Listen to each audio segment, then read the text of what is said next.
Hello, hello. Good morning. It is Sunday morning when I am recording this. My parents watched my son Griffin overnight. If you're new here, by the way, I'm a single mom and I never get night to myself. I guess most moms don't, but I never get like time and space to myself. I always have a 3-year-old attached to my hip. And so it was lovely. I woke up at 10:11 in the morning, and I just got a text from my mom saying that they're having a magical time and they're not ready to let him go yet. And I said, have him for as long as you want. I want to record a podcast and share something with other moms, specifically other moms that feel emotionally triggered. So I want to go back to the time when I was feeling triggered, not just by my son, but by like all the responsibilities of being a mom and life and work and all of the things that we carry as women. There was a time where I was feeling emotionally triggered on what felt like a daily basis. And I was just ending each night feeling depleted. That was the word that just kept coming to me every night. I just felt like there was like zero energy in my, like not even energy, nothing left in the tank. And I had a journaling routine and I would start each morning with my pre-workout and my journal. And I would start almost every single journal entry saying, yesterday was hard, hard in like capital letters. And what was triggering me was sometimes the same stuff. Like there was a season where my son would just scream his head off when I was trying to change him for daycare or get dressed for anything really. Like if it was a weekend, he would just be in his pajamas all day long. Or just getting ready to go to daycare. That was really rough. I mean, that's still rough, to be honest. Or there was a season when we were co-sleeping, a whole year where we were co-sleeping, which really works for some parents, and I love that for you. Co-sleeping did not work for me. It was taking 1 to 2 active hours of him falling asleep, trying to fall asleep. And by trying, he was like jumping up on the bed. It was a whole thing.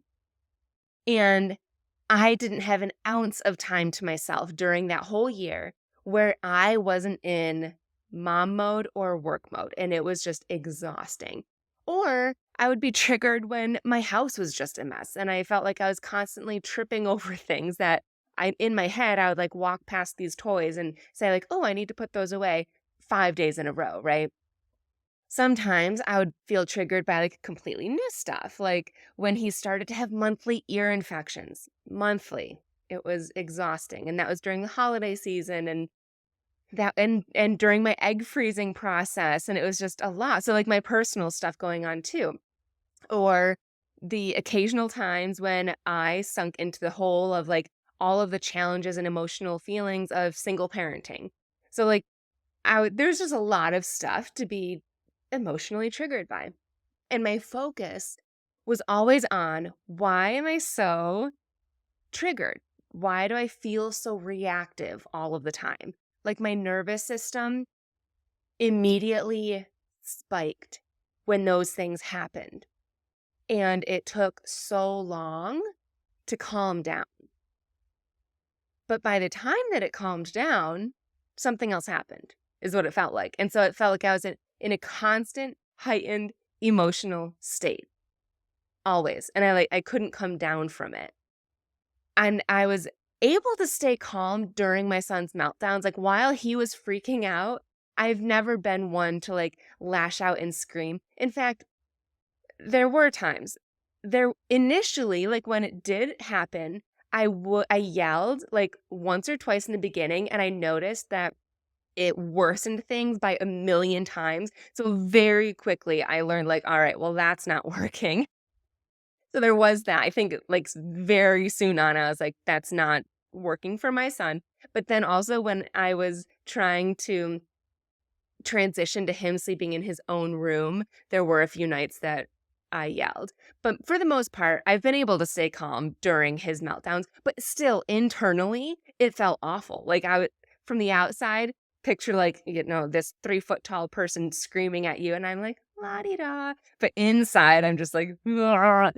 And my goal was always to feel internally less triggered or just to like feel less. That was what I thought the goal was.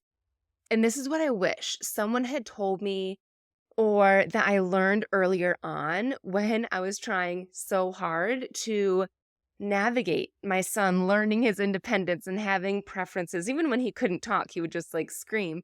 And me feeling so triggered by that and just overwhelmed by him and all the other responsibilities of work and life and picking up the house and all the things, right?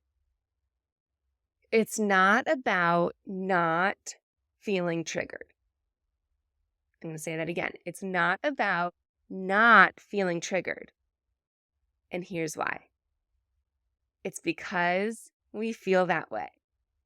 And we can't just change how we feel. And if we do, if we think that we can, we're invalidating that emotion. We're telling ourselves that it's not true, which then makes us doubt ourselves and then not trust ourselves. And that is the opposite effect of what we're trying to do. At least the opposite effect of what I'm trying to help the women that I teach and have inside my community do. I want you to trust yourselves. And when we invalidate our own experiences, not only are you gaslighting yourself, but that is just not the experience that I want you to have when you're already feeling bad and triggered. If you think about it, when you are feeling angry for whatever reason, you can try to say in your head, like, close your eyes and take some deep breaths and I'm not angry, I'm not angry, I'm not angry. But you still are. You might feel like a calm or angry, but you're still angry. Or if you feel jealous of someone or something, you can try to change the fact that you're jealous, but at your core, you're still jealous. You're still checking that person's Instagram like 5 times a day, or you're still dreaming about what it would be like to have what they have or have that thing. So when you're feeling triggered, try to recognize that that is how you're feeling. That's the first step to changing anything is self-awareness and recognizing that. And the goal isn't to change that. It's not to change how you feel, but there are other things that we can change. And when we change that over time, our sensitivity changes and our reactions then change and our nervous system changes. That's when we're able to go from that constant emotionally heightened state to having very similar experiences and not feel so triggered. In fact, I had a client inside our emotionally empowered journaling community, and she sent me a text a month ago, 2 months ago now, and she said that she had her son like screaming in her face for whatever reason, and she didn't feel like the burst of rage and anger that she used to feel, which was like a huge win for herself because she used to default to just like this rage and anger, and having her son scream in her face. And I think he may have even hit her just because he's also dealing with some of that rage and anger. She just didn't feel anything. So she went from like this really heightened state to like literally feeling nothing and being able to be present and there for her son, which I think is a beautiful thing.